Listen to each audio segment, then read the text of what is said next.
പുഴയും കടന്നിൻ്റെ ഇന്നത്തെ എപ്പിസോഡിലേക്ക് എല്ലാവർക്കും സ്വാഗതം. വീഡിയോ ആദ്യമായി കാണുകയാണെങ്കിൽ സപ്പോർട്ട് ചെയ്ത് സബ്സ്ക്രൈബ് ചെയ്ത് ലൈക്ക് ചെയ്യാൻ മറക്കല്ലേ.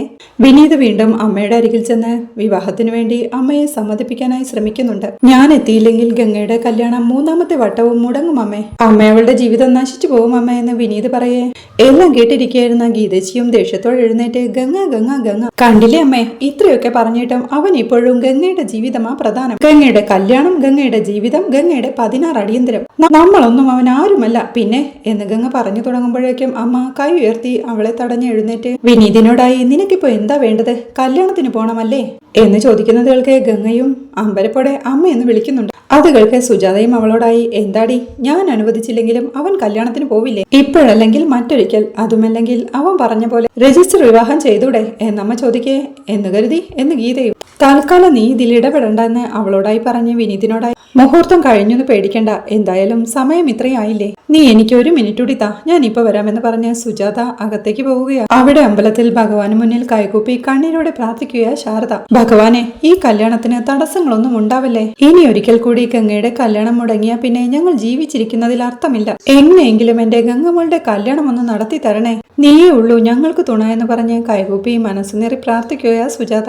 ആ സമയം അവിടെ വിനീതിന്റെ വീട്ടിൽ അടുക്കളയിലേക്ക് എത്തുന്ന സുജാത ഒരു ടിൻ മണ്ണെണ്ണയും തീപ്പെട്ടിയുമായി അവിടുന്ന് പോകുന്നുണ്ട്. ഭഗവാനെ, ഇനിയൊരു സങ്കടം കൂടി താങ്ങാനുള്ള കരുത്ത് എനിക്കില്ല, എന്റെ ഗംഗയെ ഇനി സങ്കടപ്പെടുത്തല്ലേ, ഒരുപാട് അനുഭവിച്ചു പാവം ഈ ചെറുപ്രായത്തിൽ, ഇനിയെങ്കിലും അവൾക്ക് ഇത്തിരി സന്തോഷവും സമാധാനവും കൊടുക്ക് എന്നൊക്കെ പറഞ്ഞ് പ്രാർത്ഥനയോടെ കൈകൂപ്പി കരയുക ശാരദ. അപ്പോഴേക്കും ഡൈനിങ് ഹാളിൽ നിൽക്കുന്ന വിനീതിന്റെയും ഗീതയുടെയും അടുത്തേക്ക് ശാരദ ആ മണ്ണെണ്ണയുമായി വരികയാണ്. അതുകണ്ട് പരിഭ്രമത്തോടെ നോക്കി നിൽക്കുക വിനീതും ഗംഗയും. അവരാ ക്യാനിന്റെ മൂടി തുറക്കുമ്പോഴേക്കും അമ്മ എന്ന് വിളിച്ച് പരിഭ്രമത്തോടെ വിനീത് അടുത്തേക്ക് ചെല്ലുന്നുണ്ടെങ്കിലും വരരുത് എന്ന് പറഞ്ഞ് തടയുകയാ സുജാത ആ മണ്ണെണ്ണ തലവഴി ഒഴിക്കുമ്പോഴേക്കും അമ്മ എന്ന് പരിഭ്രമത്തോടെ വിളിക്കുന്നുണ്ട് ഗീതയും. തൊട്ടുപോകരുത് തന്നെ എന്ന് അവളോടായി പറഞ്ഞ് വിനീതിനോടായി അടുത്തേക്ക് വരരുത്, അടുത്തേക്ക് വന്നാ ഞാൻ കത്തിച്ചു കളയും എന്നമ്മ ദേഷ്യത്തോടെ പറയേ.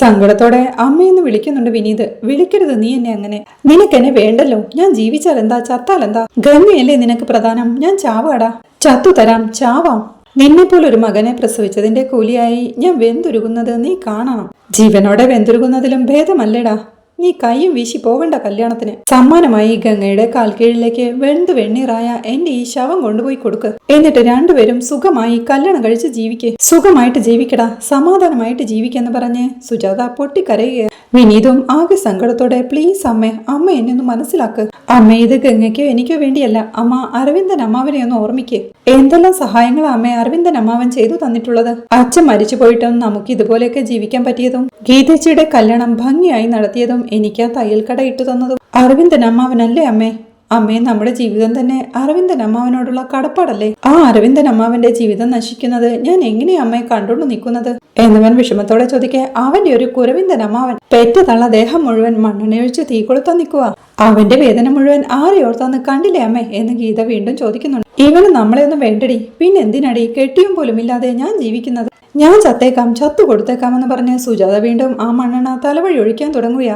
വിനീത് അങ്ങോട്ട് ചെന്ന് അതിൽ പിടിച്ചു വലിച്ച് പറഞ്ഞ മനസ്സിലാവില്ലെങ്കിൽ പിന്നെ എന്തു ചെയ്യാനാ, വീടമ്മയെന്ന് പറഞ്ഞ് അത് അമ്മയുടെ കയ്യിൽ നിന്ന് പിടിച്ചു വലിച്ചെടുത്ത് അമ്മയോടായി പറയുന്നുണ്ട്. ചാവാൻ കഴിയുന്നത് ഒരാൾക്ക് മാത്രം കഴിയുന്ന കാര്യമാമ്മേ, പെറ്റു തള്ളയുടെ മഹത്വം പറയുന്ന അമ്മയുടെ കാൽ കീഴിൽ കിടന്നു തന്നെ ഞാൻ പെടഞ്ഞു ചാവാം, കെഞ്ചി കരഞ്ഞു, കാല് പിടിച്ചു, എന്നിട്ടും ഇത്രയും കാലം നോക്കി വളർത്തിയ മകന് മനസ്സിലാക്കാൻ കഴിയുന്നില്ലെങ്കിൽ ചത്തു കളയാം ഞാൻ. ഈ അമ്മയ്ക്ക് മാത്രമല്ല, മക്കളെ മനസ്സിലാക്കാൻ കഴിയാത്ത എല്ലാ അമ്മമാർക്കും ഇതൊരു പാഠമായിരിക്കട്ടെ എന്ന് പറഞ്ഞ് വിനീത് ആ മണ്ണെണ്ണ തലവഴി ഒഴിക്കാൻ തുടങ്ങുമ്പോഴേക്കും സുജാതയും ഗീതയും അവനെ തടയാനായി ശ്രമിക്കുന്നുണ്ട്. ആ പിടിവലിക്കിടയിൽ ആ മണ്ണെണ്ണ ഗീതയുടെ തലയിലൂടെ തട്ടിമറിയുന്നുണ്ട്.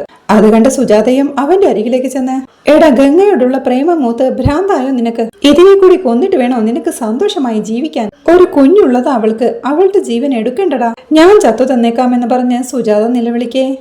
ഗീതയും പറയുന്നുണ്ട് സാരമില്ലമ്മേ, മരിക്കാനും അമ്മയുടെ തീരുമാനമെങ്കിൽ ഞാനും വരാൻ കൂടെ, പെറ്റ തള്ളയോട് സ്നേഹമുള്ളവളാ ഞാൻ, അമ്മയില്ലാത്തൊരു ലോകത്ത് ഞാൻ ജീവിച്ചിരിക്കില്ലെന്ന്. അത് കേൾക്കെ സുജാതയും വിനീതിനോടായി തൃപ്തിയായില്ലേടാ നിനക്ക്, എടാ തൃപ്തിയായില്ലേന്ന് എന്ന് ചോദിക്കെ. വിനീതും ആകെ സങ്കടത്തോടെ തലകുനിച്ചുകൊണ്ട് അവിടെ നിന്ന് നടന്നു നീങ്ങാൻ സുജാത ഗീതയോട് ആയും കാണിക്കുന്നുണ്ട്. അത് സംബന്ധിച്ച് അവൾ നടന്നു നീങ്ങുന്ന വിനീതിനെ അരികെയുള്ള ഒരു റൂമിലേക്ക് പിടിച്ചു തള്ളി ആ ഡോർ ലോക്ക് ചെയ്യുകയാണ്. അകത്തു കിടന്ന് വിനീതും അമ്മ വാതിൽ തുറക്കെന്ന് പറഞ്ഞ് ഒച്ച വെക്കുന്നുണ്ടെങ്കിലും ഒന്ന് പിടയ്ക്കാതെ ഇരിക്കടാ, നിനക്കുള്ള വിവാഹ സമ്മാനം ഞാൻ ഒരുക്കി തരുന്നുണ്ട്, നീ വിചാരിച്ചാൽ അത് തടയാനൊന്നും പറ്റില്ല, അതും ചവിട്ടിയിട്ട് പൊയ്ക്കോ നീ കല്യാണ മണ്ഡപത്തിലേക്ക് എന്ന് പറഞ്ഞ് സുജാത തന്റെ കയ്യിലുള്ള തീപ്പെട്ടിക്കുള്ളി ഉരയ്ക്കാൻ തുടങ്ങുമ്പോഴേക്കും ഡോറിന്റെ പഴുതിലൂടെ നോക്കുന്ന വിനീത കാഴ്ച കാണുന്നുണ്ട്. അമ്മ തീപ്പെട്ടിക്കുള്ളി ഉരച്ചത് കാണെ അവനും ആകെ ധർമ്മസങ്കടത്തോടെ നിൽപ്പാ. അവിടെ അമ്പലത്തിലായിരുന്ന നിവിൻ വിനീതിന്റെ മൊബൈലിലേക്ക് ട്രൈ ചെയ്യുന്നുണ്ടെങ്കിലും അവന് കിട്ടുന്നില്ലായിരുന്നു. അപ്പോഴാണ് പൂജാരി അങ്ങോട്ട് വന്ന്, അതെ താലി റെഡി, പെണ്ണ് റെഡി, ചെക്കൻ എവിടെയെന്ന് ചോദിക്കേ ചെക്കൻ വന്നോണ്ടിരിക്കുക തിരുമേനി എന്ന് നിവിനും പറയുന്നുണ്ട്. ഈ ചടങ്ങു കഴിഞ്ഞ് അടുത്ത ചടങ്ങിന് എനിക്ക് പോവാനുള്ളതാ, ആളോട് പെട്ടെന്നൊന്ന് വരാൻ പറ, സമയം തീരെയില്ല എന്ന് തിരുമേനി പറയാൻ തിരുമേനി എന്ന് നിവിനും പറയുന്നു. നിവിൻ വീണ്ടും വിനീതിനെ വിളിച്ചു നോക്കുന്നുണ്ടെങ്കിലും അവൻ കോൾ എടുക്കുന്നില്ല. അവിടെ ഭീഷണിപ്പെടുത്തലെല്ലാം കഴിഞ്ഞ് ദേഹത്ത് വീണ മണ്ണെണ്ണ തുടച്ചുകൊണ്ടിരിക്കുക ഗീത. അരികിലിരിക്കുന്ന സുജാത അവളോടായി പറയുന്നുണ്ട്, തുടയ്ക്കാതെടി, ഞാൻ ചൂടുവെള്ളം കൊണ്ടുവരാം, നല്ല ചൂടുവെള്ളത്തില് സോപ്പ് തെച്ച് കുളിച്ചാലേ ഇത് പോവെന്ന്. ഇനി വെള്ളം ചൂടാക്കാൻ പോയിട്ട് വേണം മൊത്തത്തിൽ നിന്ന് കത്താൻ എന്ന് ഗീത പറയേ. അതിന് ഞാൻ വെള്ളമൊക്കെ എപ്പോഴേ ചൂടാക്കി വെച്ചു എന്ന് സുജാത പറയുന്നത് കേൾക്കെ, ആഹാ അപ്പൊ ഇത് നേരത്തെ പ്ലാൻ ചെയ്ത് വെച്ചതല്ലേ എന്ന് ഗീതയും ചോദിക്കുന്നു. പിന്നെ അല്ലാതെ എന്നമ്മ പറയുമ്പോഴേക്കും വിനീത എന്നുള്ള സലിമിക്കയുടെ വിളി കേൾക്കുകയാ. ആരത് എന്ന് സുജാത ചോദിക്കേ. സലിമിക്കയാ എന്ന് ഗീതയും. ഇവനെന്താ ഈ നേരത്ത് എന്ന് സുജാത ചോദിക്കേ. കല്യാണത്തിന് കൂട്ടിക്കൊണ്ട് പോവാൻ വന്നതായിരിക്കും എന്ന് ഗീത പറയേ. നീ ചെന്നങ്ങോട്ട് പറഞ്ഞു വിടുന്ന സുജാത. അയ്യോ ഇങ്ങനെയോ എന്ന് ഗീത ചോദിക്കേ. അല്ലെങ്കിൽ അവൻ ഇങ്ങോട്ട് കയറി വരില്ലേ? വിനീതിനെ പൂട്ടിയിട്ടിരിക്കുകയാണെന്ന് മനസ്സിലാക്കുകയും ചെയ്യും. അവൻ ആളെയും കൂട്ടി വന്നാ നമ്മൾ ഈ അഭിനയിച്ചതൊക്കെ വെറുതെ ആവുമെന്ന് അമ്മ പറയേ. ഞാൻ കുളിച്ചിട്ട് പോയാ പോരെ അമ്മയെന്ന് ഗീതയും ചോദിക്കുന്നു. പറഞ്ഞില്ലേ താമസിച്ചാൽ അവൻ എന്തെങ്കിലും സംശയം തോന്നും, നീ ചെന്ന് പെട്ടെന്ന് അവനെ പറഞ്ഞു വിട്ടിട്ട് വായെന്ന് അമ്മ പറയേ. ഗീത അത് സമ്മതിച്ച് സീറ്റൗട്ടിലേക്ക് എഴുന്നേറ്റ് പോവുകയാണ്. അവൾ അങ്ങോട്ട് എത്തുമ്പോഴേക്കും ഇവിടെ ആരുമില്ലെന്ന് മുറ്റത്ത് നിൽക്കുന്ന സലിമിക്ക ചോദിക്കുന്നുണ്ട്.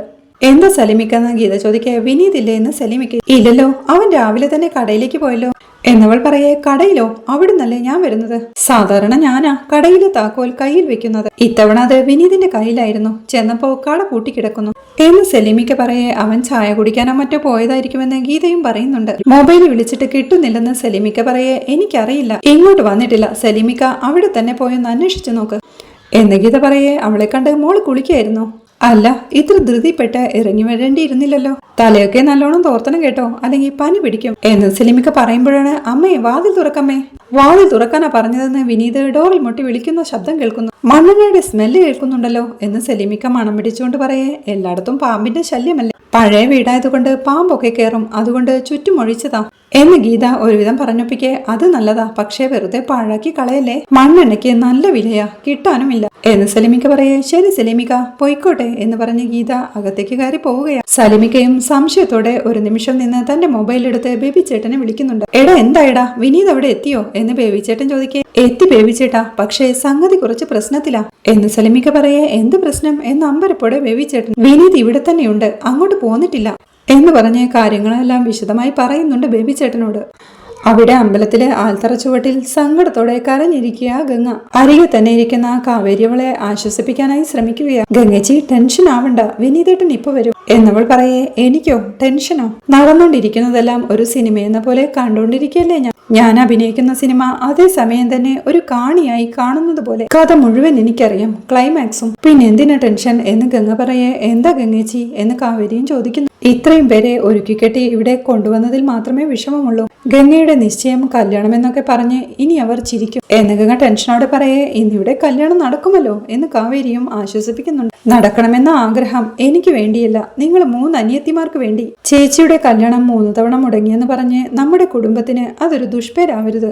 ആർക്കും ആഗ്രഹിച്ച പോലെ ഒരു ജീവിതം കിട്ടാതെ പോവരുത്. ഒരുപാട് കൊതിച്ച് സ്വപ്നങ്ങൾ കൈവിട്ട് പോകുമ്പോഴത്തെ നീറ്റല് എനിക്കറിയാം, അതിന്റെ അനിയത്തിമാര് കൂടി അനുഭവിക്കാൻ ഇടയാവരുത് എന്നവൾ പറയേ. ഗംഗേച്ചി എന്തൊക്കെ ഈ പറയുന്നതെന്ന് കാവേരിയും ചോദിക്കുന്നുണ്ട്. സത്യം അമ്മോളെ, കഴുത്തിൽ താലിയില്ലാതെ ഇന്ന് ഈ അമ്പലത്തിൽ നിന്ന് മടങ്ങേണ്ടി വന്ന ഗംഗേച്ചി പിന്നെ ജീവിച്ചിരിക്കില്ല. സുബ്രഹ്മണ്യ സ്വാമിയെ സാക്ഷിയാക്കി പറയുകയാ. കുടുംബത്തിന് ദുഷ്പേരുണ്ടാക്കി വെച്ചതിന്റെ ജീവിക്കുന്ന തെളിവായി സ്നേഹതീരത്ത് ഞാൻ വേണ്ട. ദൈവത്തിനു പറ്റിയ ഒരു തെറ്റായിരുന്നു എന്റെ ജീവിതം. ആരിൽ നിന്നും സന്തോഷം നേടാനോ കൊടുക്കാനോ കഴിയാത്തൊരു ജന്മം. ഞാൻ തന്നെ തിരുത്തിക്കോളാം. അറിയാതെ ഉണ്ടായ ഒരു മുറിവ് പോലെ നിങ്ങളുടെയൊക്കെ ജീവിതത്തിൽ നിന്ന് മാഞ്ഞു പോയിക്കോളാം എന്നാൽ സങ്കടത്തോടെ പറയേ. ഗംഗേച്ചി എന്ന് ടെൻഷനോടെ കാവേരിയും വിളിക്കുന്നുണ്ട്. അപ്പോഴാണ് നിവിൻ അങ്ങോട്ട് വന്ന് കാവേരി ഒരു മിനിറ്റ് എന്ന് പറഞ്ഞ് വിളിക്കുന്നത്. ഞാൻ ഇപ്പൊ വരാമെന്ന് പറഞ്ഞ് കാവേരിയും അവന്റെ അരിയിലേക്ക് എഴുന്നേറ്റ് പോവുകയാണ്. കാവേരി, സംഗതി ഇത്തിരി പ്രശ്നമാ. സലീമിക്ക വിനീതിന്റെ വീട്ടിൽ പോയിരുന്നു എന്ന് പറഞ്ഞു തുടങ്ങി ഉണ്ടായ കാര്യങ്ങളെല്ലാം നിവിൻ കാവേരിയോട് പറയുന്നുണ്ട്. എല്ലാം കേട്ട് കഴിഞ്ഞ് കാവേരിയും ഗംഗയുടെ അരികിലേക്ക് ചെന്ന് ഗംഗേച്ചി അത്യാവശ്യമായി ഒരിടം വരെ പോകണമായിരുന്നു. ഗംഗേച്ചി ടെൻഷൻ ആവണ്ട, വിനീതേട്ടൻ വരും, ഈ കല്യാണം നടക്കും, ആ സമയത്ത് ഞാനും ഉണ്ടാവും ഇവിടെ, അതിനിടയിൽ ആവശ്യമില്ലാത്ത വിചാരങ്ങളൊന്നും വേണ്ട എന്ന് പറഞ്ഞ് ഗംഗേച്ചി ആശ്വസിപ്പിച്ച് കാവേരി നിവിന്റെ കൂടെ പോവുകയാണ്. ശാരദ എപ്പോഴും ഭഗവാന് മുന്നിൽ കൈകൂപ്പി കണ്ണു നിറഞ്ഞ് പ്രാർത്ഥനയോടെ നിൽക്കുകയാണ്. കാവേരി അമ്മയുടെ അരികിലേക്ക് ചെന്ന് അമ്മേ ഞാൻ പുറത്തൊന്ന് പോയിട്ട് വരാം എന്ന് പറയേ പുറത്തോ, അതും ഈ സമയത്ത് എന്ന് അമ്മയും ചോദിക്കുന്നുണ്ട്. പോയേ പറ്റൂ അമ്മേ, വളരെ അത്യാവശ്യമാണെന്ന് കാവേരി പറയേ. മോളെ എങ്ങോട്ടാണെന്ന് പറ എന്ന് ശാരദ. അതിപ്പോ പറയാൻ നിവൃത്തിയില്ലമ്മേ, ഈ കല്യാണത്തിന്റെ കാര്യവുമായി ബന്ധപ്പെട്ടാണെന്ന് എനിക്ക് പറയാൻ പറ്റും. അമ്മയെ വിശ്വാസമില്ലാത്തോണ്ടല്ല, അമ്മയുടെ മനസ്സിൽ രഹസ്യമിരിക്കാത്തോണ്ടാ എനിക്ക് പറയാൻ പറ്റാത്തത്. നിവിനുണ്ടമ്മേ കൂടെ, ഞങ്ങൾ പോയിട്ട് പെട്ടെന്ന് ഇങ്ങ് വന്നു എന്നവൾ പറയേ. മോളെ മുഹൂർത്തം കഴിയാൻ ഇനി 20 മിനിറ്റേ ഉള്ളൂ എന്ന് അമ്മയും ഓർമ്മിപ്പിക്കുന്നുണ്ട്. എന്തായാലും വരനെത്താതെ കല്യാണം നടക്കില്ലല്ലോ അമ്മേ, വിനീതേട്ടൻ എത്തുമ്പോ ഞങ്ങൾ ഇവിടെ ഉണ്ടാവുമെന്ന് കാവേരി പറയേ. ഉറപ്പാണല്ലോ അല്ലേ എന്ന് അമ്മയും ചോദിക്കുന്നു. ഉറപ്പമ്മേ എന്ന് കാവേരി പറയേ. മോളെ ഈ സമയത്ത് നീ കൂടെ ഇല്ലാതെ വന്ന അറിയാലോ ഞാൻ ആകെ തളർന്നു പോവും, നിനക്കറിയാലോ വേറെ ആരുമില്ല എന്നവൻ പേടിയോടെ പറയേ. അമ്മയും ഗംഗേച്ചിയൊക്കെ ഈ സമയത്ത് ഇവിടെ വിട്ടിട്ട് പോവാൻ മനസ്സുണ്ടായിട്ടല്ല, പക്ഷെ വേറെ നിവൃത്തിയില്ലമ്മേ, ഞാൻ ഇപ്പൊ പോയാലേ ഈ കല്യാണം നടക്കൂ. ഗംഗേച്ചിയും വിനീതേട്ടനുമായിട്ടുള്ള കല്യാണം നിശ്ചയിച്ച മുഹൂർത്തത്തിൽ തന്നെ ഇവിടെ വെച്ച് നടന്നിരിക്കും. ഇത് കാവേരിയുടെ ഉറപ്പാ, സുബ്രഹ്മണ്യ സ്വാമി തുണയ്ക്കും. പോയിട്ട് വരട്ടെ എന്ന് പറഞ്ഞ നിവിനെയും വിളിച്ച് കാവേരി അവിടുന്ന് പോവുകയാണ്. വീണ്ടും ഭഗവാന് മുന്നിൽ കൈകൂപ്പി മുരുക തുണയ്ക്കണേ എന്ന് സങ്കടത്തോടെ പ്രാർത്ഥിക്കുന്നുണ്ട് ശാരദയും. കാവേരിയും കൂട്ടി നിവിൻ തന്റെ വണ്ടിയുടെ അടുത്ത് എത്തുമ്പോഴേക്കും കാവേരിയുടെ മനസ്സിൽ എന്തെങ്കിലും പ്ലാൻ ഉണ്ടോ എന്ന് നിവിൻ ചോദിക്കുന്നുണ്ട്. നിലവിലൊന്നുമില്ല നിവിൻ, വാ പോവാമെന്ന് പറഞ്ഞ് കാവേരി വണ്ടിയിലേക്ക് കയറുകയാണ്. അതുകൾക്ക് നിവിനും പെട്ടെന്ന് വണ്ടി എടുത്ത് പോവുകയാണ്. അവരൊരുമിച്ചുള്ള യാത്രയിൽ നിവിൻ ചോദിക്കുന്നുണ്ട്, നമുക്ക് പോലീസിൽ അറിയിച്ചാലോ കാവേരി എന്ന്. അവരൊക്കെ ഇങ്ങ് എത്തുമ്പോഴേക്കും സമയം എന്താവും നിവിൻ? പിന്നെ അത്തരം എന്തെങ്കിലും കടുത്ത നടപടിയിലൂടെ കല്യാണം നടത്താനായിരുന്നെങ്കിൽ എന്നെ ആവായിരുന്നു എന്ന് കാവേരിയും പറയുന്നുണ്ട്. പക്ഷേ അപ്പോഴൊന്നും ഇയാളുടെ ചേച്ചിക്ക് ഇഷ്ടായിരുന്നില്ലല്ലോ. ഞാനൊരു കാര്യം ചോദിച്ചാൽ കാവേരി സത്യം പറയൂ എന്ന് ചോദിക്കുന്നുണ്ട് നിവിൻ. ചോദിക്ക്, എനിക്കറിയാവുന്നതാണെങ്കിൽ ഞാൻ പറയാമെന്ന് കാവേരി. ഗംഗയ്ക്ക് നേരത്തെ വിനീതിനെ ഇഷ്ടമല്ലായിരുന്നു. 1-2 പേരെ കല്യാണാലോചനകൾ നോക്കുകയും ചെയ്തു. അതൊക്കെ തലനാരിഴയുടെ വ്യത്യാസത്തിൽ നടക്കാതെ പോയെന്ന് പറയാം. ഇപ്പോ വിനീതിനെ കല്യാണം കഴിക്കാൻ ഗംഗ തയ്യാറായി. അങ്ങനെ ക്ലോക്കിന്റെ സൂചി പോലെ തിരിച്ചു വെക്കാൻ കഴിയുന്നതാണോ ഒരാളോടുള്ള ഇഷ്ടവും അനിഷ്ടവും ഒക്കെ എന്നിവൻ ചോദിക്കുന്നുണ്ട്. കാവേരിയും പറയുന്നുണ്ട്, ഇതിലെ വിനീതേട്ടന്റെ ഭാഗത്ത് ഒരു തെറ്റുണ്ട് നിവിൻ. വിനീതേട്ടന് ആദ്യം മുതലേ ഇഷ്ടമായിരുന്നു ഗംഗേച്ചിയെ. പക്ഷേ അമ്മാവനോടുള്ള ഭയവും അനന്തരവളോടുള്ള സ്നേഹവും ബഹുമാനവും ഒക്കെ കൊണ്ട് വിനീതേട്ടൻ ആ ഇഷ്ടം പൂർണ്ണമായ അർത്ഥത്തിൽ പ്രകടിപ്പിച്ചിരുന്നില്ല. കുടത്തിനു താഴെ ഒരു വിളക്ക് കത്തിച്ചു വയ്ക്കുന്ന പോലെയായിരുന്നു ആ പ്രേമം. അതാരും കണ്ടില്ല. വളരുന്നതിനൊപ്പം ഗംഗേച്ചിയുടെ മനസ്സിലും പുതിയ ആൾക്കാരും സ്വപ്നങ്ങളുമൊക്കെ കടന്നു വന്നു. അതും പാവം വിനീതേട്ടൻ തിരിച്ചറിഞ്ഞില്ല. ഒടുവിൽ വിനീതേട്ടന്റെ ഇഷ്ടം പൂർണ്ണമായ അർത്ഥത്തിൽ ഗംഗേച്ചി തിരിച്ചറിയുമ്പോഴേക്കും സാഹചര്യങ്ങളെല്ലാം പ്രതികൂലമായി. അത് വിധി എന്ന് കാവേരി പറയേ. അപ്പോ കാവേരിയുടെ കാഴ്ചപ്പാടിൽ ഒരാണിന് ഒരു പെണ്ണിനോട് ഇഷ്ടം തോന്നിയ എത്രയും വേഗം അത് തുറന്നു പറയുന്നതാണ് നല്ലത് അല്ലേ എന്നവൻ ചോദിക്കെ. സംശയം എന്താ? കുറഞ്ഞ പക്ഷം ആളുടെ പ്രതികരണം എന്താണെന്നെങ്കിലും അറിയാലോ. വർഷങ്ങളോളം അക്കാര്യവും ആലോചിച്ച് ടെൻഷൻ അടിക്കുക. ഇപ്പോ നിവിൻ എന്നോട് കടുത്ത പ്രേമ എന്ന് കാവേരി പറയുന്നവൾക്ക് ഒരു ഞെട്ടലോടെ നോക്കുകയാ നിവിനും. അല്ല പേടിക്കേണ്ട, ഞാനൊരു ഉദാഹരണം പറഞ്ഞതാ. നിവിൻ എന്നോട് വർഷങ്ങളായിട്ട് കടുത്ത പ്രേമം. അക്കാര്യം ഞാനൊഴികെ നിവിന്റെ കൂട്ടുകാരടക്കം പലർക്കും അറിയാമെന്ന് വെക്കാം. എന്നോട് മാത്രം നിവിൻ ഇക്കാര്യം തുറന്നു പറയുന്നില്ല. ഇതിനിടെ വേറെ കല്യാണവും പ്രേമവും ഒക്കെയായി ഞാനും ഒരു റിലേഷനിലേക്ക് പോകുന്നു. അപ്പൊ നിവിനും കൂട്ടുകാരും എന്നെ വഞ്ചകി, തേപ്പുകാരി എന്നൊക്കെ വിളിക്കും. യഥാർത്ഥത്തിൽ എന്റെ ഭാഗത്ത് എന്താ തെറ്റ്? നിവിന്റെ കാഴ്ചപ്പാടിൽ ഒരുപാട് സ്നേഹവും പ്രേമവും ഇഷ്ടവും എല്ലാം എനിക്ക് തന്നിട്ടുണ്ട്. പക്ഷേ എനിക്കത് കിട്ടിയിട്ടില്ല, ഫീൽ ചെയ്തിട്ടുമില്ല. എനിക്ക് കിട്ടാത്ത ഒരു സാധനം, പ്രത്യേകിച്ചും മറ്റാരിൽ നിന്നും കിട്ടാത്ത അപൂർവമായൊരു സംഗതി തിരിച്ചു ചോദിച്ചാൽ ഞാൻ എങ്ങനെ മടക്കിത്തരും? പെട്ടെന്നൊരാള് ഒരു ആസിഡ് ബോട്ടിലുമായി മുന്നിൽ വന്ന് നിൽക്കുമ്പോൾ ചില പെൺകുട്ടികൾക്ക് അതുതന്നെയാവും ഫീൽ ചെയ്യുക. അയാൾ 10 വർഷം ഒരേ ബസ്സിലാവും അവളെ ഫോളോ ചെയ്തിട്ടുണ്ടാവുക. പക്ഷേ അതവൾ അറിയുന്നില്ല. പെൺകുട്ടികൾ ക്രൂശിക്കപ്പെടുന്ന പല കേസുകളിലും അവർ നിരപരാധികളാണ് നിവിൻ. യഥാർത്ഥ പ്രതി ആൺകുട്ടികളുടെ ഭയവും എന്നവൾ പറഞ്ഞു നിർത്തേ. ഇപ്പോഴേ എനിക്കൊരു പെൺകുട്ടിയോട് ഇഷ്ടം തോന്നിയാ അത് മനസ്സിൽ വെക്കാതെ തുറന്നു പറയുന്നതാണ് നല്ലത് അല്ലേ എന്ന് നിവിൻ ചോദിക്കുന്നുണ്ട്. അത് എന്ന് സമ്മതിച്ച് പെൺകുട്ടികളെ ഇഷ്ടപ്പെടുന്നതിൽ നിവിൻ അത്രയ്ക്ക് ഭീരുവാണെന്ന് എനിക്ക് തോന്നിയിട്ടില്ല എന്ന് കാവേരി പറയേ. മതി കാവേരി, ഈ ഒരു വാക്ക് മതി, ബാക്കി ഞാൻ ഏറ്റു, പൊളിക്കും ഞാൻ എന്ന് സന്തോഷത്തോടെ നിവിനും മനസ്സിൽ പറയുന്നുണ്ട്. അത് കാണേ എന്തു പറ്റിയെന്ന് കാവേരി ചോദിക്കേ. ഒരു ചമ്മലോടെ ഞാനിങ്ങനെ ഓരോന്ന് ആലോചിച്ചിട്ട് എന്ന് നിവിനും. പ്രേമിക്കുന്ന പെൺകുട്ടിയെ കുറിച്ച് ആലോചിച്ചു കാണുമല്ലേ എന്ന് കാവേരി ചോദിക്കും. അതെ എന്ന് ചിരിയോടെ സമ്മതിക്കുക നിവിനും. തൽക്കാലം അതൊക്കെ വിട്, നമുക്കിപ്പോ ഗംഗേച്ചിയുടെ കാര്യം നോക്കാം എന്ന് കാവേരി പറയെ നിവിനും മനസ്സിൽ പറയുന്നുണ്ട്. ഞാൻ പ്രേമിക്കുന്ന പെൺകുട്ടി മറ്റാരുമല്ല, നീ തന്നെയാ കാവേരി. നീ പറഞ്ഞതുപോലെ ഇപ്പൊ ഓപ്പറേഷൻ ഗംഗ, അത് കഴിഞ്ഞ ഓപ്പറേഷൻ കാവേരി എന്നൊക്കെ ചിന്തിച്ച് സന്തോഷത്തോടു കൂടി ഡ്രൈവ് ചെയ്യുക നിവിൻ. ആ സമയം ജവാലനും കാറിൽ അമ്പലത്തിലേക്കുള്ള യാത്രയിലായിരുന്നു. ശാരദ എപ്പോഴും അമ്പലത്തിൽ ഭഗവാന്റെ മുന്നിൽ തൊഴുകൈകളോടെ നിൽക്കുകയാണ്. അപ്പോഴേക്കും തിരുമേനി അങ്ങോട്ട് വന്ന് അവിടെ കൂടി നിൽക്കുന്നവരോട് ഈ ശാരദ എന്ന് പറയുന്ന സ്ത്രീ ഏതെന്ന് ചോദിക്കുന്നുണ്ട്. അവർ ശാരദയെ കാണിച്ചു കൊടുക്കുമ്പോഴേക്കും തിരുമേനിയും ശാരദയുടെ അരിയിലേക്ക് ചെന്ന്, അതെ നിങ്ങളല്ലേ ശാരദ, പെൺകുട്ടിയുടെ അമ്മയാണല്ലേ എന്ന് ചോദിക്കേ അതെ എന്ന് ശാരദയും സമ്മതിക്കുക. അതെ, ഇവിടെ റിസോർട്ട് നടത്തുന്ന സ്ത്രീ ഉണ്ടല്ലോ രാജേശ്വരി, അവരെന്നെ പല ചടങ്ങിനും വിളിക്കാറുള്ളതാ. അവരുടെ മകൻ വന്ന് വിളിച്ചിട്ടാ ഞാൻ ഈ ചടങ്ങ് നടത്താമെന്നേറ്റത്. ഇവിടെ എത്തിയപ്പോ ചടങ്ങ് നടക്കുന്ന ലക്ഷണമൊന്നും കാണുന്നില്ല. എന്നെ വിളിച്ച പയ്യനാണെങ്കിൽ മുങ്ങുകയും ചെയ്തു. എന്തോ പുതിയ പേരാ, അതാണെങ്കിൽ നാവി വരുന്നുമില്ലെന്ന് തിരുമേനി പറയേ നിവിൻ എന്ന് ശാരദ പറയുന്നുണ്ട്. അതാണെന്ന് തോന്നുന്നു. ഇനി കാര്യങ്ങൾ എന്തെങ്കിലും നടപടിയാവോ? ആരാ ഉത്തരവാദിത്തം ഏൽക്കാനുള്ളത് എന്ന് തിരുമേനി ചോദിക്കേ ഞാൻ ഏറ്റോളം തിരുമേനി എന്ന് ശാരദയും. അതെ, ഒന്നും തോന്നരുത്, നിങ്ങൾ ഉടായിപ്പാണെന്നാ നാട്ടുകാർ പറയുന്നത്. നിശ്ചയം കല്യാണം എന്നൊക്കെ പറഞ്ഞ് ആൾക്കാരെ വിളിച്ചു വരുത്തി പറഞ്ഞയക്കുന്നത് പതിവാണത്രേ എന്ന് തിരുമേനി പറയുന്നതുകൾക്ക് സങ്കടത്തോടെ ശാരദയുടെ കണ്ണുകളും നിറയുന്നുണ്ട്. അവർ കണ്ണീരോടെ തിരുമേനിയോടായി പറയുന്നുണ്ട്, എന്റെ മകളുടെ കല്യാണത്തെ പറ്റിയാ തിരുമേനി ഇപ്പോ സംസാരിച്ചത്.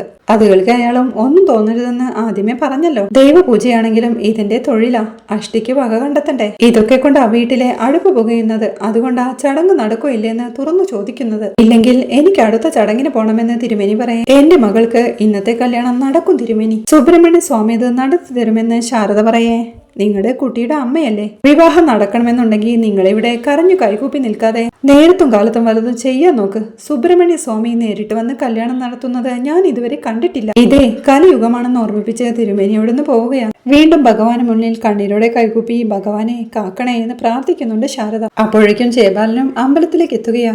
കല്യാണത്തിന് വന്ന സ്ത്രീകളോടായി ആഹാ എല്ലാവരും എത്തിയോ എന്ന് ജയപാലൻ ചോദിക്കേ. അല്ല, ജയപാലിന് ക്ഷണമുണ്ടായിരുന്നോ എന്നൊരു സ്ത്രീയും ചോദിക്കുന്നുണ്ട്. അത് കൊള്ളാം, ക്ഷണോ? ഈ കല്യാണം നടത്തുന്നത് തന്നെ ഞാനല്ലേ എന്ന് ചോദിച്ചുകൊണ്ട് ജയപാലൻ അമ്പലത്തിലേക്ക് കയറുന്നുണ്ട്. ആകെ സങ്കടത്തോടെ കരഞ്ഞു തളർന്നിരിപ്പാ ഗംഗ.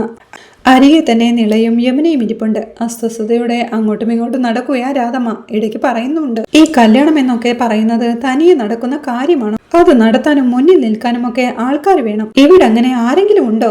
ഉള്ളവരെ കൂടി പിണക്കി വിടുകയും ചെയ്തു എന്ന്. അപ്പോഴും ഭഗവാൻ മുന്നിൽ കൂപ്പുകൈകളുമായി നിൽക്കുകയാണ് ശാരദ. ജയപാലനും അങ്ങോട്ട് ചെന്ന് മണിയടിച്ച് പ്രാർത്ഥിക്കുകയാ. ആണ്ടവാ, പഴനിയാണ്ടവാ, രക്ഷിക്കണേ, അറിവില്ല പൈതങ്ങളെ കാത്തോണേ മുരുക, ആണ്ടവാ എന്നൊക്കെ ജയപാലൻ കണ്ണടച്ച് കൈകൂപ്പി പ്രാർത്ഥിക്കുമ്പോഴേക്കും കണ്ണു തുറന്ന ശാരദയും അത് നോക്കി നിൽപ്പാ. പിന്നീട് ബേബി ചേട്ടൻ അമ്പലത്തിലെ പടിക്കെട്ടിറങ്ങി വരികയാ. അതിനിടയിൽ അവിടെ ഒരു തോർത്തിരിക്കുന്നത് കാണേ അതെടുത്തുകൊണ്ട് ഇതാരാ ഈ തോർത്ത് ഇവിടെ വെച്ച് പോയത്? അമ്പലക്കുളത്തിൽ കുളിക്കാൻ വന്ന ആരെങ്കിലും ആയിരിക്കും എന്ന് പറഞ്ഞ് തോർത്തുകൊണ്ട് ആ പടിക്കെട്ടിലെ പൊടി തട്ടി ആ തോർത്തവിടെ വിരിച്ച് അതിലിരിക്കുകയാ. അയാളുടെ ഇരിപ്പ് കണ്ട് അമ്പലത്തിലേക്ക് കയറി പോകുന്ന ഒരാൾ ഭിക്ഷ യാചിക്കുകയാണെന്ന് കരുതി ചില്ലറ പൈസ ഇട്ട് കൊടുക്കുന്നുണ്ട്. അയാൾ അതെടുത്ത് ഒരു ചിരിയോടെ നോക്കുമ്പോഴേക്കും തിരുടാ എന്നൊരു വിളി കേൾക്കുകയാ. കള്ളനോ എവിടെയെന്ന് പറഞ്ഞ് ബേബി ചേട്ടൻ എഴുന്നേൽക്കുമ്പോഴേക്കും ഒരു ഭിക്ഷക്കാരൻ അങ്ങോട്ട് വന്ന് ഡാ തിരുടാ, നിന്നെ കൊന്നിടുവേൻ എന്ന് പറഞ്ഞ് തന്റെ കയ്യിലുള്ള വടി കൊണ്ട് അടിക്കാനായുമ്പോഴേക്കും ബേബി ചേട്ടൻ അവിടുന്ന് ഓടി രക്ഷപ്പെടുകയാ. അപ്പോഴേക്കും ശാരദയുടെ അടുത്ത് ഉച്ചത്തിൽ വിളിച്ച് കണ്ണടച്ച് പ്രാർത്ഥിച്ചുകൊണ്ട് നിൽപ്പാൻ ജയപാലൻ. അത് ഇഷ്ടമാവാതെ ശാരദയും അവിടുന്ന് നടന്നു നീങ്ങുകയാ. അവരുടെ ആ പോക്ക് കണ്ട് പ്രാർത്ഥന നിർത്തി കണ്ണു തുറന്ന് ഒരു ചിരിയോടെ നിൽപ്പാൻ ജയപാലനും. അപ്പോഴേക്കും ബേബി ചേട്ടനെ ഓടിച്ച് ആ ഭിക്ഷക്കാരൻ ആ തോർത്തും കൊണ്ട് വിരിച്ചെടുത്തിരുന്ന് ഭിക്ഷയാചിക്കാൻ തുടങ്ങിയിരുന്നു. കുറ്റിക്കാട്ടിൽ മറഞ്ഞു നിന്ന് അത് ശ്രദ്ധിക്കുന്ന ബേബി ചേട്ടനും ഓ അപ്പൊ അതാണ് കാര്യം എന്ന് പറഞ്ഞ് തന്റെ ജുബയും മുണ്ടുമെല്ലാം ആകെയെന്ന് നോക്കിക്കൊണ്ട് എന്നെ കണ്ടുകഴിഞ്ഞ ഭിക്ഷക്കാരനാണെന്ന് തോന്നൂ എന്ന് പറഞ്ഞ് അവിടെ നിൽപ്പുണ്ട്. രാധമ്മ അപ്പോഴേക്കും ആരൊക്കെയോ വഴക്ക് പറഞ്ഞുകൊണ്ടിരിക്കുക. അവന്റെ ഒരു കൂട്ടുകാരനുണ്ടായിരുന്നല്ലോ, നിവിനോ കെവിനോ, അവനെയും കാണാനില്ലല്ലോ എന്ന് രാധമ്മ ദേഷ്യത്തോടെ പറയേ അത് കേൾക്കേ നിളയും യമുനയോടായി പറയുന്നുണ്ട്. യമുനച്ചി, കാവേരി ചേച്ചി നിവിൻ ചേട്ടനൊപ്പം എവിടെയോ പോകുമെന്ന് പറഞ്ഞതാ എന്ന് നിള പറയുന്നുണ്ട്. മിണ്ടാതിരിക്കെ, ഇനി അത് കേട്ടിട്ട് വേണം അച്ഛമ്മ അടുത്ത പ്രശ്നമുണ്ടാക്കാൻ എന്ന് യമുന പറഞ്ഞു നിർത്തുമ്പോഴാണ് അമ്മ ഓടിക്കിതച്ച് അങ്ങോട്ട് വരുന്നത്. അവരുടെ വെപ്രാളമെല്ലാം കണ്ട് എന്താടി വിനീത് വന്നോ എന്ന് രാധമ്മയും ചോദിക്കുന്നുണ്ട്. ഇല്ലെന്ന് ശാരദ പറയേ നിന്റെ വെപ്രാളം പിടിച്ചുള്ള ഓട്ടം കണ്ടപ്പോ ഞാൻ കരുതി എന്ന് രാധമ്മ പറയുമ്പോഴേക്കും അത് ജയപാലൻ വന്നിട്ടുണ്ടെന്ന് ശാരദയും. ജയപാലനോ എന്ന് പരിഭ്രമത്തോടെ ചോദിച്ച് രാധമ്മ അവിടുന്ന് പോവുകയാണ്. അമ്മ എങ്ങോട്ടാ പോണേന്ന് ശാരദ ചോദിക്കുന്നുണ്ടെങ്കിലും രാധമ്മ മറുപടിയൊന്നും പറയാതെ പോവുകയാണ്. യമുനയും പറയുന്നുണ്ട് എങ്ങോട്ടെങ്കിലും പോട്ടെ, കുറച്ചു നേരമായിട്ട് ഇവിടെ തലയ്ക്ക് സൗകര്യമില്ലായിരുന്നു എന്ന്. എല്ലാ കാര്യങ്ങളും കണ്ടും കേട്ടും കൂടെ നിന്നതല്ലേ അച്ഛമ്മ, ഇപ്പൊ ഒരു തടസ്സം വന്നപ്പോ എല്ലാരെയും കുറ്റം പറയാ എന്ന് യമുന പറയേ അതങ്ങനെ വരും മോളെ, പഴി പറഞ്ഞ് ഒഴിവാവാൻ എളുപ്പമാ എന്ന് പറഞ്ഞ് സങ്കടത്തോടെ തളർന്നിരിക്കുന്ന ഗംഗയുടെ അടുത്തേക്ക് ചെന്ന് മോളെ വിനീത് വരും മോളെ, ഈ കല്യാണം നടക്കും, സുബ്രഹ്മണ്യ സ്വാമി ഇത് നടത്തിത്തരും എന്നമ്മ അവളെ ആശ്വസിപ്പിക്കുകയാ. സങ്കടത്തോടെ അമ്മയൊന്ന് നോക്കിക്കൊണ്ട് ഗംഗ വീണ്ടും ആ മരക്കൊമ്പിൽ സങ്കടത്തോടെ തല ചായ്ച്ചിരിപ്പുണ്ട്. ജയപാലൻ അപ്പോഴേക്കും തിരുമേനിയുടെ അടുത്ത് ചെന്ന് ഏഷണി കേട്ടാൻ തുടങ്ങിയിരുന്നു. ആ കല്യാണവും പ്രതീക്ഷിച്ചിരിക്കുന്ന പെണ്ണിനോട് എങ്ങനെയാ ചെറുക്കൻ ആക്സിഡന്റ് ആയി എന്ന് പറയുന്നത്? ആദ്യം വീട്ടുകാരെ കാര്യങ്ങൾ പറഞ്ഞ് മനസ്സിലാക്കിയിട്ട് ഒരു ഒതുക്കത്തിൽ പറയാമെന്നാ വിചാരിക്കുന്നത് എന്ന് ജയപാലൻ പറയേ. അപ്പൊ ഇനി ചെറുക്കൻ വരില്ലേ എന്ന് തിരുമേനിയും ചോദിക്കുന്നുണ്ട്. ഇതുവരേക്കും തിരുമേനിക്ക് ഞാൻ പറഞ്ഞതൊന്നും മനസ്സിലായിട്ടില്ലേ? കൈയും കാലും അടിഞ്ഞ് കാഷ്വലിയിൽ കിടക്കുന്ന ചെറുക്കൻ എങ്ങനെയാ താലി കെട്ടാൻ വരുന്നേ എന്ന് ജയപാലൻ ചോദിക്കുന്നുണ്ട്. ഷോ കഷ്ടമായി പോയല്ലോ എന്ന് തിരുമേനി പറയേ. ഭഗവാന്റെ നിശ്ചയമല്ലേ തിരുമേനിയെല്ലാം. തിരുമേനി ഇതങ്ങോട്ട് വെച്ചോ എന്ന് പറഞ്ഞ് ദക്ഷിണ നീട്ടുകയാ. ചെയ്യാത്ത കാര്യത്തിന് എങ്ങനെയാ ദക്ഷിണ വാങ്ങുന്നത് എന്ന് തിരുമേനി പറയേ. ഇതങ്ങോട്ട് പിടിക്ക് തിരുമേനി, ചുരുട്ടി പിടിക്കാന്ന് പറഞ്ഞ് ജയപാലൻ ആ ക്യാഷ് തിരുമേനിയുടെ കയ്യിലേക്ക് വെച്ചു കൊടുക്കുകയാ. അപകടത്തിൽ പെട്ടുകിടക്കുന്ന ആളിന് തിരുമേനിയുടെ ഒരു പ്രാർത്ഥന ഉണ്ടാവണം, അതിനാണെന്ന് കരുതിയാ മതിയെന്ന് ജയപാലൻ പറയേ. അത് എത്ര വേണമെങ്കിലും ആവാലോ, എന്നാ ഞാൻ പോയിക്കോട്ടെ എന്ന് പറഞ്ഞ് തിരുമേനി യാത്ര പറഞ്ഞു പോകെ ജയപാലൻ വീണ്ടും വിളിച്ച്, തിരുമേനി ചെറുക്കൻ ആക്സിഡന്റ് ആയ വിവരം ഇവിടെ തൽക്കാലം ആരും അറിയണ്ട. എന്തിനാ ഭഗവാന്റെ തിരുനടയിൽ ആവശ്യമില്ലാത്ത കരച്ചിലും വിളിയുമൊക്കെ? അതുകൊണ്ടേ അത് വേണ്ട. പിന്നെ തിരുമേനി പോകുന്ന കാര്യം ഇവിടെ ആരും അറിയണ്ട. പുറത്തു വെച്ച് ആരെങ്കിലും കണ്ട ചായ കുടിക്കാനോ മറ്റോ പോവാണെന്ന് പറഞ്ഞാൽ മതി എന്ന് ജയപാലൻ പറയേ. അത് സമ്മതിച്ചുകൊണ്ട് തിരുമേനി പോവുകയാണ്. അവിടെ കൂടി നിൽക്കുന്നവരോടായി ജയപാലൻ വിളിച്ച് പറയുന്നുണ്ട്, ആരും പോവില്ല കേട്ടോ, ചടങ്ങിപ്പോ നടക്കുമെന്ന്. അപ്പോഴേക്കും ജയപാലെന്ന് വിളിച്ചുകൊണ്ട് രാധമ്മയും അങ്ങോട്ട് വരുന്നുണ്ട്. എന്താ അമ്മ എന്ന് ജയപാലൻ ചോദിക്കേ. നീ ചടങ്ങിന് വരുമെന്ന് ഞാൻ കരുതിയില്ല, അതുപോലെയല്ലേ നിന്നെ വിളിച്ചതും പെരുമാറിയതുമൊക്കെ എന്ന് രാധമ്മ സങ്കടത്തോടെ പറയേ. അതൊന്നും സാരമില്ല അമ്മേ, അരവിന്ദന്റെ മകളുടെ കല്യാണത്തിന് വിളിച്ചില്ലെങ്കിലും ഞാൻ വരുമല്ലോ അമ്മേ. ഒന്നുമില്ലേലും അമ്മ ഉരുട്ടിത്തന്ന ഉരുളയൊക്കെ എനിക്ക് മറക്കാൻ പറ്റുമോ എന്ന് ജയപാലൻ പറയുന്നത് കേട്ട് രാധമ്മയും കരയാൻ തുടങ്ങുകയാ. അമ്മ എന്തിനാ കരയുന്നത്? എന്തെങ്കിലും പ്രശ്നമുണ്ടോ എന്ന് ജയപാലൻ ചോദിക്കേ. വിനീതിനെ സുജാത വിടുകയില്ലെന്നോ കല്യാണം നടക്കുകയില്ലെന്നൊക്കെ പറയുന്ന കേട്ടോ. മുഹൂർത്തമാണെങ്കിൽ കഴിയാറായി, എനിക്കൊന്നും അറിയില്ല ജയപാല, ഇവിടെ ഇതൊന്നും നോക്കി നടത്താൻ ഒരാളുമില്ല എന്ന് രാധമ്മ സങ്കടത്തോടെ പറയുന്നുണ്ട്. അമ്മേ, വിനീതിനെ സുജാത വിട്ടില്ലെങ്കിൽ ഗംഗയുടെ കല്യാണം നടക്കത്തില്ലേ? എന്നോടൊരു വാക്ക് പറയണ്ടേ? അത് കൊള്ളാം. എന്റെ പെങ്ങള് ശാരദ എന്തിയെ എന്ന് ജയപാലൻ ചോദിക്കേ. അവൾ അവിടെ നിൽപ്പുണ്ട് എന്ന് രാധമ്മയും പറയുകയാണ്. അമ്മ വന്നേ നമുക്ക് നോക്കാം, അത് കൊള്ളാം എന്ന് പറഞ്ഞ് ജയപാലൻ രാധമ്മയും കൂട്ടി ശാരദയുടെ അടുത്തേക്ക് പോവുകയാണ്. സങ്കടത്തോടെ കരഞ്ഞ് ആൽത്തറയിലിരിക്കുന്ന ഗംഗയെ ആശ്വസിപ്പിച്ച് അരികിൽ തന്നെ ഇരിക്കുക ശാരദ. കൂടെ നിളയുമുണ്ട്. കാവേരിയെ ഫോണിൽ വിളിച്ചിട്ട് കിട്ടാതെ യമുന ടെൻഷനോടെ അമ്മയുടെ അരികിലേക്ക് വന്ന്, അമ്മേ കാവേരി ചേച്ചിയുടെ ഫോൺ സ്വിച്ച് ഓഫ് ആയെന്ന് പറയുന്നുണ്ട്. ചേച്ചി എങ്ങോട്ടാ പോണേന്ന് അമ്മേനോട് പറഞ്ഞില്ലേ എന്ന് നിള ചോദിക്കാൻ ഞാൻ ചോദിച്ചതാ, പക്ഷെ പറഞ്ഞില്ലെന്ന് ശാരദയും. അതുകൾക്ക് യമുനയും ദേഷ്യത്തോടെ, ഇത് അമ്മയുടെ കുഴപ്പം, ചോദിക്കേണ്ട സമയത്ത് ചോദിക്കില്ല എന്ന് പറയേ. ഞാൻ അറിഞ്ഞാൽ മറ്റുള്ളവരോട് പറഞ്ഞു കൊടുക്കുമെന്നാ അവൾ പറഞ്ഞത് എന്നമ്മ പറയേ. ഒരു കണക്കിന് അതും നേരായെന്ന് യമുനയും. അപ്പോഴാണ് ശാരദയെന്ന് വിളിച്ചുകൊണ്ട് രാധമ്മയെയും ചേർത്ത് പിടിച്ച് ജയപാലൻ അങ്ങോട്ട് വരുന്നത്. ശാരദേ, വിനീത് എവിടെയെന്ന് ജയപാലൻ ചോദിക്കേ. വിനീത് വരും എന്ന് ശാരദ. എന്നിട്ട് അങ്ങനെയല്ലല്ലോ ഇവിടെ പറഞ്ഞു കേൾക്കുന്നത്. വിനീതിനെ ആരോ തടഞ്ഞു വെച്ചേക്കുവാണെന്നോ ഈ കല്യാണം നടക്കില്ലെന്നോക്കാണല്ലോ പറയുന്നത് എന്ന് ജയപാലൻ ചോദിക്കേ. ശാരദയും അവിടെ നിന്ന് എഴുന്നേറ്റ്, ജയപാലേട്ടന് ഇപ്പൊ എന്താ വേണ്ടത് എന്ന് ചോദിക്കുകയാ. ജയപാലേട്ടനോ എന്നൊരു ചിരിയോടെ ചോദിച്ച്, ഈ ജയപാലേട്ടാന്ന് വിളിച്ച നാവുകൊണ്ടേ വേറൊന്നും വിളിപ്പിക്കരുതെന്നല്ലേ പറഞ്ഞത്?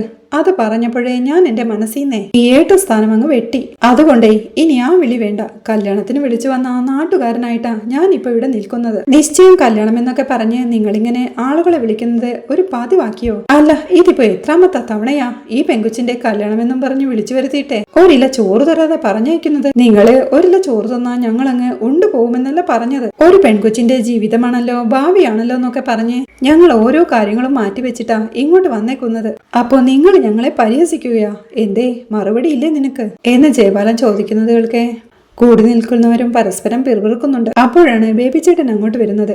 അവിടെ എന്താ ആൾക്കാരൊക്കെ കൂടി നിൽക്കുന്നത്? ഒരു ചായ കുടിക്കാൻ പോയി വന്നപ്പോഴേക്കും ഇവിടെ എന്താ സംഭവിച്ചത് എന്നൊക്കെ പറഞ്ഞ് അങ്ങോട്ട് നടന്നു നീങ്ങുമ്പോഴേക്കും നേരത്തെ കണ്ട ആ ഭിക്ഷക്കാരനും അങ്ങോട്ട് വരുന്നുണ്ട്. ജയപാലൻ വീണ്ടും ശാരദയോടെ പറയുകയാ. ശാരദേ, നിന്നോട് ഞാൻ പലവട്ടം പറഞ്ഞതാ, മൂന്നാമതൊരു തവണ കൂടി ഈ കൊച്ചിന്റെ കല്യാണം മുടങ്ങിയ പിന്നെ 4 കെട്ടാ മംഗമാരായിരിക്കും വീട്ടിലെന്ന്. ഇനി ഒരു 10-15 മിനിറ്റ് കൂടി കഴിഞ്ഞാലേ മക്കളുടെ ഭാവി പുഴവെള്ളം ചോർന്നൊലിച്ചു പോകുന്നത് പോലെ അങ്ങ് പോവും. അതുകൊണ്ട് നല്ല മനസ്സോടെ ഞാൻ പറയുവാ, എത്രയും പെട്ടെന്ന് മുഹൂർത്തം കഴിയുന്നതിന് മുൻപ് ഈ കൊച്ചിന്റെ കല്യാണം അങ്ങ് നടത്താൻ നോക്ക്. അരവിന്ദന്റെ മോളാണെന്നുള്ള സ്നേഹം ഇപ്പോഴും എന്റെ മനസ്സിൽ ബാക്കി നിൽക്കുന്നത് കൊണ്ട് മാത്രം ഞാൻ പറയുക എന്ന് ജയപാലൻ പരിഹസിക്കുന്നതുകൾക്ക് ഒന്നും മിണ്ടാതെ തലയും കുനിച്ചു നിൽക്കുന്ന ശാരദയെ കാണിക്കുന്നിടത്താണ് ഈ എപ്പിസോഡ് അവസാനിക്കുന്നത്.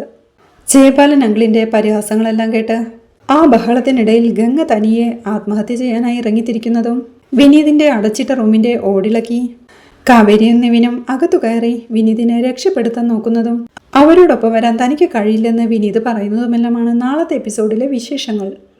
വീഡിയോ ഇഷ്ടമായാൽ സപ്പോർട്ട് ചെയ്ത് സബ്സ്ക്രൈബ് ചെയ്ത് ലൈക്ക് ചെയ്യാൻ മറക്കല്ലേ.